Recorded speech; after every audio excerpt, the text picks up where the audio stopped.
वैदूर्य मणि की परीक्षा विधि।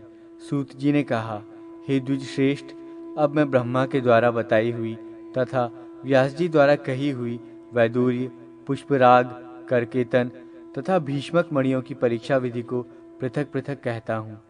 कल्पांत काल में शुद्ध अगाध समुद्र के जलराशि के गंभीर महानाद के समान दितिपुत्र बलासुर के नाद से विभिन्न वर्णों वाली अत्यंत सौंदर्य संपन्न वैदूर्य मणियों का बीज उत्पन्न हुआ था। उत्तुंग शिखरों वाले विदुर नामक पर्वत के सन्निकट स्थित कामभूतिक सीमा से मिले हुए क्षेत्र में उस वैदूर्य बीज का अवधान होने से एक रत्न गर्भ की उत्पत्ति हुई। बलासुर के नाद से उत्पन्न ये रत्नाकर महागुण संपन्न तथा तीनों लोकों का श्रेष्ठतम आभूषण स्वरूप है। उस रत्नाकर में दैत्यराज के महानाद का अनुकरण करने वाली वर्षाकालीन श्रेष्ठ मेघों के आभा वाली बड़ी ही सुंदर विचित्र प्रकार की मणियां उत्पन्न होती हैं, जिनसे प्रभा के स्फुलिंगों का समूह निकलता रहता है। पृथ्वी पर पद्मराग मणियों के जो वर्ण हैं, उन सभी वर्णों की शोभा का अनुगमन वैदूर्य मणि करती है। उन मणियों में जो मणि मयूरकंठ के सदृश अथवा वंशपत्र के समान वर्ण वाली होती है, उसको श्रेष्ठ माना गया है। जिन मणियों का वर्ण चषक नामक पक्षी के सदृश होता है, उन वैदूर्य मणियों को मणिशास्त्र वेत्ताओं ने प्रशस्त नहीं कहा है। गुणयुक्त वैदूर्य मणि अपने स्वामी को परम सौभाग्य से संपन्न बनाती है और दोषयुक्त मणि अपने स्वामी को दोषों से संयुक्त कर देती है। अतएव प्रयत्न पूर्वक परीक्षा करनी चाहिए। वैदूर्य मणि के अतिरिक्त गिरिकांच, शिशुपाल, कांच तथा स्फटिक ये 4 विजातीय मणियां हैं, जो वैदूर्य के समान ही आभा फैलाती हैं, किंतु लेखन के सामर्थ्य से रहित होने के कारण कांच, गुरुत्व भाव से हीन होने के कारण शिशुपाल, कांतियुक्त होने से गिरिकांच एवं अपने समुज्वल वर्ण के कारण स्फटिक मणि से इस मणि में भेद होता है। महागुण संपन्न इंद्रनील मणि का सुवर्ण 80 रत्ती मात्रा परिमाण के अनुसार जो मूल्य निर्धारित किया गया है, वही मूल्य 2 पल भारयुक्त वैदूर्य मणि का कहा गया है। एक विजातीय मणि में वे सभी वर्ण समान होते हैं, जो वर्ण मणियों में पाए जाते हैं, फिर भी उनमें महान भेद माना गया है। विद्वान पुरुष को चाहिए कि वे विशेष भेदक तत्व पर विचार करें। स्नेह, लघुता और मृदुता के द्वारा सजातीय और विजातीय मणियों के चिन्हों का भेद सार्वजनीन है। मणिशोधन में कुशल या अकुशल जनों के द्वारा प्रयुक्त उचित एवं अनुचित उपायों के कारण भी विभिन्न प्रकार की मणियों में उत्पन्न हुए गुणदोष के अनुसार उनके मूल्य में न्यून अधिक हो जाता है। मणिबंधक अर्थात मणिवेत्ता के द्वारा भली प्रकार से शोधित मणियां यदि दोष रहित होती हैं, तो उनका सामान्य मूल्य की अपेक्षा 6 गुना अधिक मूल्य होता है। समुद्र के तीर की सन्निधि में स्थित आकर से प्राप्त हुई मणियों का जो मूल्य होता है, पृथ्वी पर सर्वत्र मणियों का वही मूल्य नहीं रहता। मनु ने 16 मासे का एक सुवर्ण भार बताया है, उसका 7वां हिस्सा संज्ञा रूप प्राप्त करता है। 4 मासे का एक शाण, 5 कृष्णल का एक माशा और 1 पल का 10वां भाग धरण कहलाता है। इस प्रकार रत्नों के मूल्य निश्चय के लिए यही मणि विधि कही गई है। पुष्पराग मणि की परीक्षा विधि। सूत जी ने पुनः कहा, देवशत्रु बलासुर के शरीर की त्वचा हिमालय पर्वत पर गिरी थी, जिनसे महागुण संपन्न पुष्पराग मणियों का प्रादुर्भाव हुआ, जो पाषाण, पूर्णपीत एवं पांडुरवर्ण की सुंदर आभा से समन्वित रहता है। उसका नाम पद्मराग है। यदि वो लोहित और पीतवर्ण की आभा से युक्त है, तो उसे कौकंटक नाम से जानना चाहिए। जो पाषाण, पूर्ण लोहित एवं सामान्य पीतवर्ण से संयुक्त होता है, उसे काशायक मणि कहते हैं। जिस पत्थर का वर्ण पूर्ण रूप से नीला और शुक्ल वर्ण समन्वित तथा स्निग्ध होता है, वो सोमालक गुणयुक्त मणि है। जो पत्थर अत्यंत लोहित वर्ण का होता है, उसी को पद्मराग कहा जाता है। जो पूर्ण नील वर्ण की सुंदर आभा से संपन्न रहता है, उसे इंद्रनील मणि कहते हैं। मणिशास्त्र वेत्ताओं ने वैदूर्य मणि के समान ही पुष्पराग मणि का मूल्य स्वीकार किया है। इसको धारण करने से वही फल प्राप्त होते हैं जो वैदूर्य मणि के धारण से होते हैं। नारियों के द्वारा धारण किए जाने पर ये मणि उन्हें पुत्र प्रदान करती है। करकेतन मणि की परीक्षा विधि। सूत जी ने कहा, पवन देव ने रत्नबीज रूप उस दैत्यराज बलासुर के नखों को प्रसन्नता पूर्वक लेकर कमल वन प्रांत में बिखेर दिया। वायु द्वारा विकीर्ण उन नखों से पृथ्वी पर करकेतन नामक पूजितम मणि का जन्म हुआ। उसका वर्ण रक्त, चंद्र एवं मधु सदृश, ताम्र, पीत, अग्निवत प्रज्वलित, समुज्वल, नील तथा श्वेत होता है। रत्न व्याधि आदि दोषों के कारण ये कठोर एवं विभिन्न वर्णों से भी प्राप्त होती है। जो करकेतन मणियाँ स्निग्ध, स्वच्छ, सम्राग, अनुरंजित, पीत, गुरुत्व धर्म से संयुक्त एवं विचित्र आभा से व्याप्त तथा संताप, व्रण और व्याधि आदि दोषों से रहित होती हैं, उन्हें विशुद्ध या परम पवित्र माना गया है। स्वर्ण पत्र में संपुटित कर जब उन मणियों को अग्नि में शोधित किया जाता है तो वे अत्यधिक दैदीप्यमान हो उठती हैं। ऐसी विशुद्ध करकेतन मणि रोग का नाश करने वाली, कली के दोषों को नष्ट करने वाली, कुल की वृद्धि करने वाली तथा सुख प्रदान करने वाली होती हैं। जो मनुष्य अपने शरीर को अलंकृत करने के लिए इस प्रकार के बहुत से गुणों वाली करकेतन नामक मणि को धारण करते हैं, वे पूजित, प्रचुर धन से परिपूर्ण तथा अनेक बंधु बांधवों से संपन्न होते हैं और नित्य उज्ज्वल कीर्ति से संपन्न तथा प्रसन्न रहते हैं। अन्य दूषित करकेतन मणि को धारण करने वाले विकृत, व्याकुल, नीली कांति वाले, मलिन द्युति वाले, स्नेह रहित, कलुषित तथा विरूपवान हो जाते हैं। वे तेज, दीप्ति, कुल, पुष्टि आदि से विहीन होकर दूषित करकेतन के सदृश शरीर धारण करते हैं। भीष्मक मणि की परीक्षा विधि। सूत जी ने पुनः कहा, उस देवशत्रु बलासुर का वीर्य हिमालय पर्वत के उत्तरी प्रांत में गिरा था, अतः वो देश उत्तम भीष्मक मणियों का रत्नाकर बन गया। वहां से प्राप्त होने वाली भीष्मक मणियाँ शंख एवं पद्म के समान समुज्वल, मध्याह्नकालीन सूर्य की प्रभा के समान शोभा वाली तथा वज्र के समान तरुण होती हैं।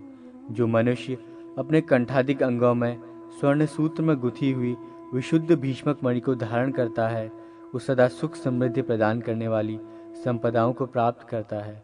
वनों में भी ऐसी मणि से सुशोभित मनुष्य को देखकर समीप आए हुए द्वीपी, भेड़िया, शरभ, हाथी, सिंह और व्याघ्रादि हिंसक वन्य प्राणी तत्काल भाग जाते हैं।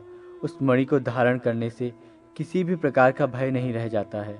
लोग भीष्मक मणि के स्वामी का उपहास नहीं कर पाते हैं। भीष्मक मणि से संयुक्त अंगूठी को धारण करके जो व्यक्ति अपने पितरों का तर्पण करता है, उसके पितरों को बहुत वर्षों तक के लिए संतृप्ति प्राप्त हो जाती है। इस रत्न के प्रभाव से सर्प, आँख, चूहा, बिच्छू आदि अंडज जीवों के विष स्वयं शांत हो जाते हैं। जल, अग्नि, शत्रु और चोरों के भयंकर भय भी नष्ट हो जाते हैं। शैवाल एवं मेघ की आभा से युक्त, कठोर, पीत प्रभाव वाली, मलिन द्युति और विकृत वर्ण वाली भीष्मक मणि का विद्वान व्यक्ति को दूर से ही परित्याग कर देना चाहिए। पंडितों को देश काल के परिज्ञान के अनुसार इन मणियों के मूल्यों का निर्धारण करना चाहिए, क्योंकि दूर देश में उत्पन्न हुई मणियों का मूल्य अधिक तथा निकट देश में उत्पन्न हुई मणियों का मूल्य उसकी अपेक्षा कुछ कम होता है। पुलक मणि के लक्षण तथा उसकी परीक्षा विधि। सूत जी ने कहा, वायुदेव ने दानवराज बलासुर के नख से लेकर भुजा पर्यंत गतिमान रत्नमयी प्रकाश की विधिवत पूजा करके उसको श्रेष्ठ पर्वतों, नदियों तथा उत्तर देश के अन्य प्रसिद्ध स्थानों में स्थापित किया था। अतएव दाशान, वागदर, मेकल, कलिंग आदि देशों में उस प्रकाश रूपी बीज से उत्पन्न पुलकमणियाँ गुंजाफल, अंजन, शौद्र, मधु और कमलनाल के समान तथा गंधर्व एवं अग्निदेश में उत्पन्न हुई मणियाँ केले के समान कांति वाली होती हैं। इन सभी पुलक मणियों को प्रशस्त माना गया है। कुछ पुलक मणियों की भंगिमा शंख, पद्म, भ्रमर तथा सूर्य के समान विचित्र होती है। ऐसी परम पवित्र मणियों को सूत्रों में गूंथकर धारण करने से सब प्रकार का कल्याण होता है, क्योंकि वे पुलक मणियाँ मांगलिक एवं धन धन्यादि ऐश्वर्य की अभिवृद्धि करने वाली होती हैं। कौआ, घोड़ा, गधा, सियार, भेड़िया तथा भयंकर रूप धारण करने वाले और मांस रुधिरादि से संलिप्त मुख वाले गृध्रों के समान वर्ण वाली जो पुलकमणियाँ होती हैं, वे मृत्युदायक होती हैं। विद्वान व्यक्ति को उनका परित्याग कर देना चाहिए। श्रेष्ठ एक पल प्रमाण वाली पुलकमणि का मूल्य 500 मुद्रा कहा गया है। रुधिराक्ष रत्न परीक्षा। सूत जी ने कहा, अग्निदेव ने दानवराज के अभीष्ट रूप को ग्रहण कर कुछ अंश नर्मदा नदी के प्रांत भाग में तथा कुछ अंश उस देश के निम्न भूभागों में फेंक दिया था। अतः उन स्थानों पर इंद्रगोप, वीर बहुटी कीट, तथा शुक पक्षी के मुख की भांति वर्ण वाली एवं प्रकट पीलू फल के समान वर्ण वाली रुद्राक्ष मणियाँ प्राप्त होती हैं। इसके अतिरिक्त यहाँ पर नाना प्रकार की मणियाँ भी प्राप्त होती हैं। इनका आकार एक समान होता है। जो मणि मध्य भाग में चंद्र के सदृश पांडुर तथा अत्यंत विशुद्ध वर्ण वाली होती है, तुलना में वो इंद्रनील मणि के समान होती है। इसे ऐश्वर्य, धन धान्य एवं भृत्यादि की अभिवृद्धि करने वाली माना गया है। इस मणि का पाक क्रिया से शोधन होने पर देवव्रत के समान वर्ण होता है। स्फटिक परीक्षा। सूत जी ने कहा, हलधारी बलराम ने उस दैत्यराज के मेधा भाग को लेकर कावेरी, विंध्य, यवन, चीन तथा नेपाल देश के भूभागों में प्रयत्न पूर्वक बिखेरा था। अतः उन स्थानों पर आकाश के समान निर्मल तैल स्फटिक नामक मणि उत्पन्न हुई। ये मणि मृणाल एवं शंख के सदृश धवल होती है, किंतु कुछ मणियाँ उक्त वर्ण के अतिरिक्त अन्य वर्णों को भी धारण करती हैं। रत्नों में उस मणि के समान अन्य कोई नहीं है जो पाप विनाश करने में उसके बराबर क्षमता रखती हो। शिल्पकार के द्वारा संस्कारित होने पर ही स्फटिक के मूल्य का कुछ आकलन किया जा सकता है। विद्रुम मणि की परीक्षा। सूत जी ने पुनः कहा, हे शौनक, शेषनाग ने उस बलासुर के अंतर्भाग को ग्रहण कर केरल आदि देशों में छोड़ा था। अतएव उन स्थानों पर महागुण संपन्न विद्रुम मणियों का जन्म हुआ। उन विद्रुम मणियों में जो खरगोश के रक्त के समान लोहित होती हैं अथवा गुंजाफल या जपा पुष्प की आभा को धारण करती हैं, उन्हें श्रेष्ठ माना गया है। नीलदेश, देवक तथा रोमक नामक स्थान इन मणियों की जन्मभूमि है। उनमें उत्पन्न हुई विद्रुम मणि अत्यंत लाल वर्ण की होती है। अन्य स्थानों से प्राप्त होने वाली मणियाँ प्रशस्त नहीं मानी गई हैं। शिल्पकला के विशेष युग कौशल पर ही इनके मूल्य का निर्धारण होता है। जो विद्रुम मणि सुंदर, कोमल, स्निग्ध तथा लाल लाल वर्ण की होती है, वो निश्चित ही इस संसार में मनुष्य को धनधान्य संपन्न बनाने वाली तथा उसके विषादिक दुखों को दूर करने वाली होती है। गंगा आदि विविध तीर्थों की महिमा। सूत जी ने कहा, हे शौनक, अब मैं समस्त तीर्थों का वर्णन करूंगा। जितने भी तीर्थ हैं उनमें गंगा उत्तमोत्तम तीर्थ है। यद्यपि गंगा सर्वत्र सुलभ है, किंतु हरिद्वार, प्रयाग एवं गंगा सागर के संगम इन 3 स्थानों में वो दुर्लभ है। प्रयाग परम श्रेष्ठ तीर्थ है, जो मरने वाले को मुक्ति और भुक्ति दोनों प्रदान करता है। इस महातीर्थ में स्नान करके जो अपने पितरों के लिए पिंडदान करते हैं, वे अपने समस्त पापों का विनाश कर सभी अभिष्टों की सिद्धि प्राप्त करते हैं। वाराणसी परम तीर्थ है। इस तीर्थ में भगवान विश्वनाथ और केशव सदैव निवास करते हैं। कुरुक्षेत्र भी बहुत बड़ा तीर्थ है। इस तीर्थ में दान आदि करने से ये भोग और मोक्ष दोनों की प्राप्ति कराने वाला है। प्रभास श्रेष्ठतम तीर्थ है, जहाँ पर भगवान सोमनाथ विराजमान रहते हैं। द्वारका अत्यंत सुंदर नगरी है। ये मुक्ति भुक्ति दोनों को प्रदान करने वाली है। पूर्व दिशा में अवस्थित सरस्वती पुण्यदायिनी तीर्थ है। इस प्रकार सप्त सारस्वत परम तीर्थ है। केदार तीर्थ समस्त पापों का विनाशक है। संभल ग्राम उत्तम तीर्थ है। बद्रिकाश्रम भगवान नर नारायण का महातीर्थ है, जो मुक्ति प्रदायक है। श्वेत द्वीप, मायापुरी, हरिद्वार, नैमिषारण्य, पुष्कर, अयोध्या, चित्रकूट, गोमती, वैनायक, रामगिरी आश्रम, कांचीपुरी, तुंगभद्रा, श्रीशैल, सेतुबंध रामेश्वर, कार्तिकेय, भृगतुंग, कामतीर्थ, अमरकंटक, महाकालेश्वर की निवास भूमि उज्जैनी, श्रीधर हरि का निवास स्थान कुब्जक, कुब्जामरक, कालसर्पी, कामद, महाकेशी, कावेरी, चंद्रभागा, विपाशा, एकाम्र, ब्रह्मेश, देवकोटक, रम्य मथुरापुरी, महानद शोण तथा जम्बूसर नामक स्थानों को महातीर्थ कहा गया है।